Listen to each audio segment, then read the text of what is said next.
रहे तो उस लड़के की बारात गई। तो जब बारात के लिए वो लड़का तैयार हुआ तो जैसे ही बारात लेकर के चला तो जो लड़की को बाप रहे, बड़े ध्यान से सुनना महाराज, लड़की का जो बाप रहे तो लड़की के बाप ने लड़के से कहा कि देखो दमाद जी तुम बारात लेकर के तो आना, लेकिन मेरी एक शर्त है। तो लड़के ने कहा महाराज कौन सी शर्त है? तो लड़की के बाप ने कहा कि मेरी शर्त ये है कि तुम बारात लेकर के तो आना, लेकिन बारात में किसी बूढ़े को मत ले आना। बारात लेके आना लेकिन बारात में किसी बूढ़े को मत ले आना। तो लड़के ने महाराज वो चुनौती स्वीकार कर ली, और जब चुनौती स्वीकार की तो उसी समय परीक्षित महाराज बारात चली।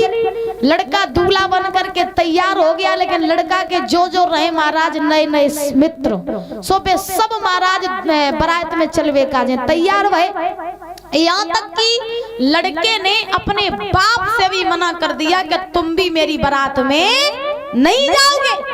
अब जब लड़के ने अपने बाप से भी मना कर दिया, अब बारात में सब नए नए इकट्ठे भाई चलो भाई बारात लेके। तो लड़के के जो नाना रहे, नाना वो बहुत बड़ो जिद्दी है तो महाराज।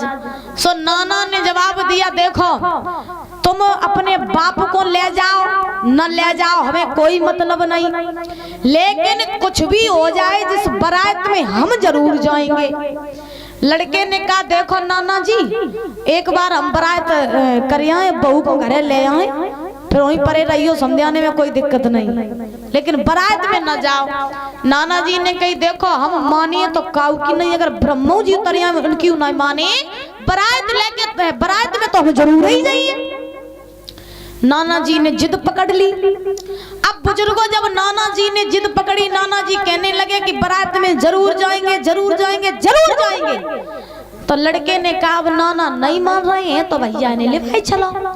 सो परीक्षित महाराज लड़के ने क्या किया कि जैसे ही बारात चली सो नाना जी को गाड़ी की डिग्गी में डाला। अब नाना जी को जैसे ही गाड़ी की डिग्गी में डाला, जैसे ही महाराज नाना जी को गाड़ी की डिग्गी में डाला है लड़के ने, सो बारात चली। चलते चलते चलते चलते बारात पहुंच गई लड़की के गांव में। जब बारात लड़की के गांव में पहुंची तो बारात का पहले तो लड़की के बाप ने बारात की चेकिंग करी कि देखे जब कोई बूढ़ो तो नहीं आओ। सो महाराज जब लड़की के बाप ने चेकिंग करी तो देखा क्या कि बारात में सब नए ही नए लड़का, कोई बूढ़ो आदमी नहीं।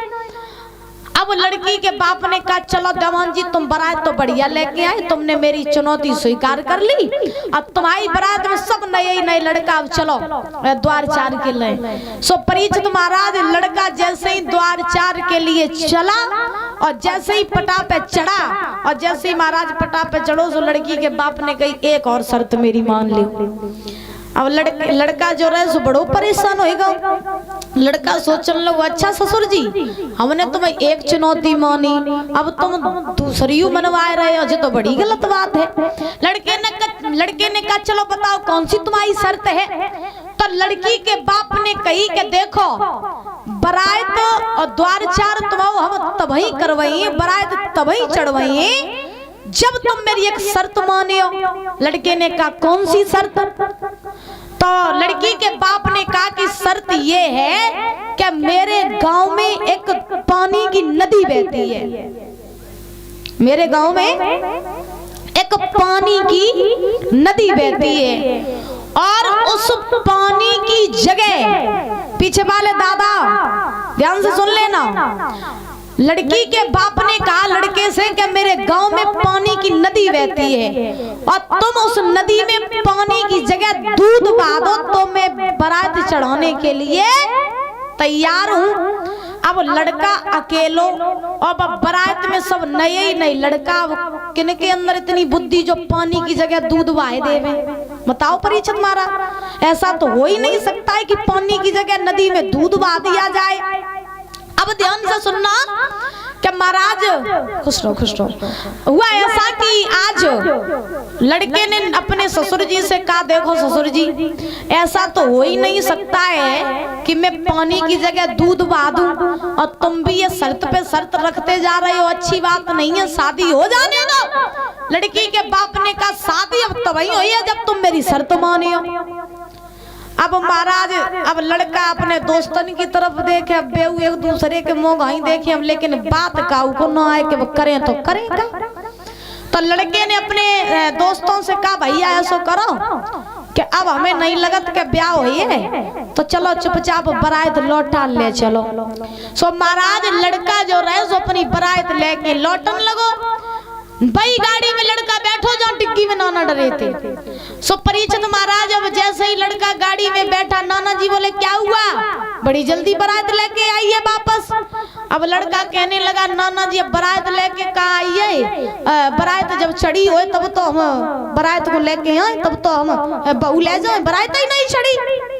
नाना जी बोले बारात क्यों नहीं चढ़ी? तो लड़के ने कहा, नाना जी बारात जासो नहीं चढ़ी कि लड़की के बाप की एक शर्त है कि पानी की जो नदी बहती है उस नदी में पानी की जगह अगर दूध बहा दे तो फिर बारात तभी चढ़ेगी। तो नाना जी बोले, तो तुमने क्या किया? तो लड़के ने कहा, नाना जी हो ही नहीं सकता कि पानी की जगह दूध बहा दे, तो इसलिए बारात लौटा ले जा रही है, ब्याह का हुई है। महाराज नाना जी बोले, चिंता न करो, हमने तुमसे कही थी कि जिन नई नई लड़कन को न लिवाए जाओ, कऊ बूढ़े को लिवाए ले चलो, लेकिन तुमने मेरी बात नहीं मानी। सुनो, अगर लड़की का बाप ये कह रहा है कि नदी में पानी की जगह दूध बहा दो, तो तुम जाएगा लड़की के बाप से कह दो कि हे ससुर जी, तुम पूरी नदी को पानी खाली करवाए दो, दूध बहावे का हम तैयार हैं। बात समझ में आ रही है? नाना जी ने कहा अपने नाती से कि तुम चले जाओ और जाके अपने ससुर से कह दो जाके कि तुम पूरी नदी को पानी खाली करवा दो, दूध हम बहा देंगे। महाराज लड़का दौड़ के गया ससुर जी के पास में और ससुर के पास में जाके लड़के ने कहा, सुनो ससुर जी, ज्यादा ही चल रहे थे कछु है, तुम्हें नहीं पता, मेरी एक बात सुनो, अगर तुम्हारी ये शर्त है कि मैं पानी की जगह दूध बहा दूं तो मेरी भी एक शर्त है कि तुम पूरी नदी को पानी खाली करवा दो, दूध बहाने के लिए हम तैयार हैं। लड़की को बाप सोचने लगो, है जहाँ में इतनी बुद्धि कहाँ थे आई है? सो महाराज आज लड़की के बाप ने जवाब दिया, हमें ऐसा लगत कि जब बारात में कोई ना कोई बूढ़ो जरूर आओ। सो जो इतने बच्चन कहे सो महाराज